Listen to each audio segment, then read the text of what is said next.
19 août. Thème: mal.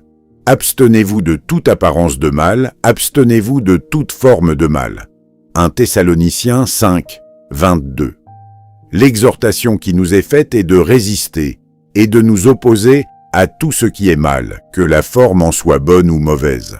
S'abstenir de toute apparence de mal est une autre pensée, différente de celle que soutient l'apôtre d'après le texte original. Néanmoins, il y a là un bon principe. Il est certain que nous ne devons pas seulement nous abstenir de pratiquer les choses mauvaises sous toutes leurs formes et apparences, mais, autant que possible, d'éviter celles que nous savons être bonnes, mais au sujet desquelles nos amis ou voisins seraient susceptibles de se méprendre, et qu'ils pourraient considérer comme mauvaises. L'esprit de sobre bon sens nous prescrit de ne pas nous borner à éviter le mal sous toutes ses formes, mais aussi tout ce qui a une mauvaise apparence, afin que notre influence pour le Seigneur et la vérité puisse être d'autant plus grande. Que nous acceptions l'ancienne version ou la version révisée de ce texte, cela fait peu de différence, puisque les deux donnent une pensée digne d'être acceptée et mise en pratique.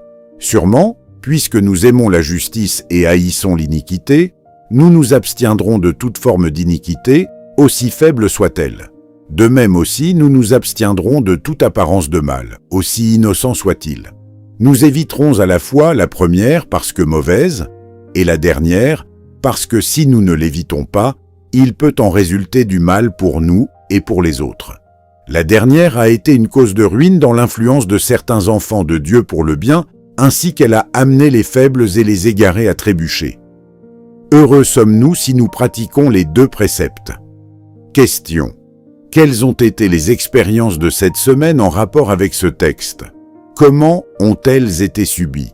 Quels furent leurs résultats?